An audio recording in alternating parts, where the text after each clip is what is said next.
So with all this punk rock experience, with all this, committing to a performance, regardless of somebody's there or not, um, you eventually made it into one of the most niche things ever. You made it into air guitar. Can you talk to me about how you made it into air guitar and what that experience was like? Absolutely. I would love to. uh, so, so yeah, as you said, like playing shows was often more, or like being in a band or whatever, all that whole thing of like playing music, being a band, whatever, however you want to like frame it, was playing live shows, being able to having that physical outlet of being able to run around and jump off things and just totally spaz out and yell and, and then not be reprimanded for it, because there's only so many places you can get away with doing that, for anyone who's tried at work, perhaps. I enjoyed doing that. And we became friends with bands who that was also like a very primary objective for them. And so that became like a definite like motivation to keep doing this. Cause I needed that. That was my exercise. That was my fitness and mental and physical fitness. And so, when in 2006, there was this email that was going around for an online application submission to participate in an air guitar competition at the Independent in San Francisco. And a bunch of different people sent me this link as like, hey, Craig, this is something you might like different people from different pockets of my life. So I sort of was like, all right, I'll, enough people have said this. Maybe it's something I'll indulge in. And so I looked into it, and what it is you would, you make a 1 minute edit of anything you want that you air guitar to. So you would go to this competition and then you get 1 minute. And that's kind of all I knew about it. And, but I was also kind of like sort of shamed by the concept of air guitaring. Like, I felt really comfortable bouncing around naked in front of lots of people singing about farts, but for some reason playing air guitar was a bit of a stretch. And so I didn't tell anybody about it. I just went to this competition at this bar in San Francisco. It's like a big bar. It's like, it's like 550 or 600 cap. Like it's twice as big as Gilman. And I went there, and you have to go a couple hours early because you got to submit your music and do all the kind of like whatever legal rigmarole of joining a competition. And I didn't expect anybody to be there, and nobody else really expected anybody to be there because it seems like such a ridiculous thing. And a lot of people just kind of maybe told a couple friends and like, oh, they'll show up later. Well, this community, or this like group of people, it's like a weird collection of people who would want to do that. But most of them, so I came at it as having a lot of stage time under my belt already, but a lot of these other people didn't have that outlet. They weren't in a band or they didn't do this kind of thing regularly, but it was something like somewhere in there, they had this like need to be silly, or as my friend Alex says, like to go sideways. And, I really recognize that right away. Like these are people who need a creative outlet, and like a really absurd creative outlet. And they're willing to do that. Like I appreciate that very highly. And so I started bonding really quickly with these people. And one of the guys leaves, but this is before the competition. One of the guys leaves the backstage area to go get more beer. And he comes back and he is just like panicked. Like you can tell he saw something very scary. We ask him what it is, and he's like, it is totally full out there. And we all peek out from the backstage door, and it is absolutely sold out. And it was like a meniscus of people, like, just like the sea of people all lined up and pushed up against the walls, and it was just full. And we came to find out that tickets were like scalp tickets were going on Craigslist for $100 a piece. It was like an event. Oh, wow.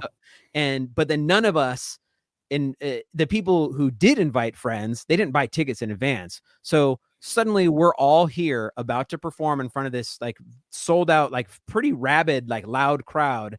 And nobody is there to support us, like that we know. Like nobody has friends there. It's just so suddenly that immediately shifted the dynamic to be like, oh, we're here to support us. We're going to be our loudest support, which again, like right out of the gate, for that to sense that sort of like, camaraderie and community really appealed to me. And so the whole night, it was like one competitor after another, and the loudest, I mean, it was like a loud, raucous affair. People were very into it. Like it was, because it's kind of like a combination of a rock concert, but it's also a comedy show because there's 3 judges who give like color commentary, kind of American Idol style. But it's like one of the guys from The Onion was there, and the DJs, I can't remember. Anyway, I don't remember who was that first time, but and then on top of all that, it's a sporting event where somebody is vying to win this thing. So it's like it taps into all those things that a spectator would like come to an event for, and it's all in one. And so, but then louder than all of them was all of the other competitors really like cheering each other on and supporting each other. And it was a really, really fun event all around. It was super supportive. Like the audience, you didn't really have to win an audience over like playing in a band that people don't really, didn't come there to see your band. Like you have to like try really hard to like win them over. And I'd spent years doing that. And so this was a lot easier because they were already like especially the people who were paying $100 to go there, like they already bought into this. And then it was just loud and fun and creative, and it was fun. And then I won on top of that. So that made it all the sweeter. And it turns out that was only the regional level competition. And there's other regional competitions across the country. So then all those people have to compete against each other on a national level. And so I went to that one, which was all the people who had won their respective regions. And it was the exact same vibe, but all the competitors were of a much higher, like everyone was the winner in their region. So like the level of creativity and vision was much higher. And I felt like, okay, I can relate to this even better, because now it seems like when you're playing with another band that you really respect, it really brings up your A game as well. And then I won that as well. And then that's when I was like, I'm totally hooked on this. I love this. I love the people that are involved. It's super creative. It's super silly. It like checks all my boxes. And so I did that. I won the US title that year. I did not win the worlds, but I went to the world competition, which is it's the US competition. I think the talent or the creative perspective is fairly uniquely American, and that like it's somebody described it as like Americans always make blockbusters. And so I think it like a lot of the like American kind of concepts for their air guitar routines are that sort of blockbuster sort of vibe. Like it's pretty big and explosive, where on the world stage, it's maybe a little more pure, at least at that time. Things have kind of changed and evolved, but, and this is like 15 years ago.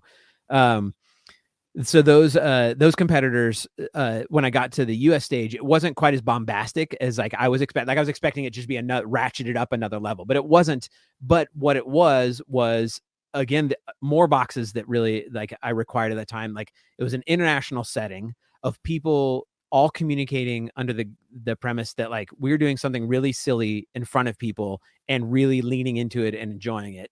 And then you've got a stage to do that on. And so it was a total blast. And I always called it like, it was just a week-long music nerd fest, where you're just like with other geeky music lovers from around the world who are also like have this sort of performative aspect to them. And so, yeah, I was hooked. And so I came back when I competed the next year, because I was the US champ. I automatically had to compete to defend my title.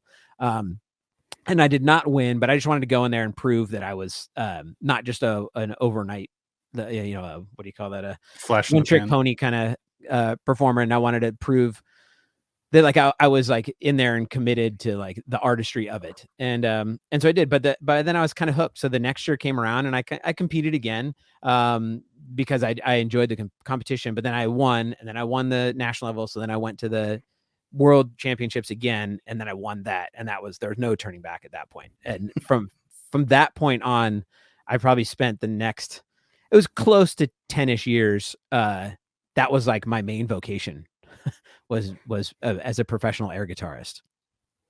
So when you say I'm a corporate shill, that's that's what you're talking about, clearly. Absolutely. Can you talk about number one, what was your life like after you won the championship, and then also what makes a good air guitar performance? And can you talk about the mechanics of that, of what actually makes a good air guitar performance? Sure. If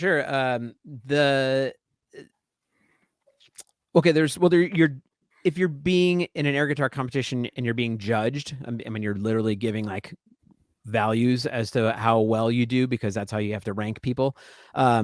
there's 3 criteria that they apply that the judges should have in mind when they're judging an air guitar routine, and that is your technical merit, which is how much what you're doing syncopates with the music, and typically that's like your fingers moving and that sort of. So like that's the technical, which is probably the most obvious component. So if somebody's in their head thinking like, oh, an air guitar competition is like you've got to hit every note, and if the note goes up, your hand goes up like that, and this hand has to strum at the same time, and like that.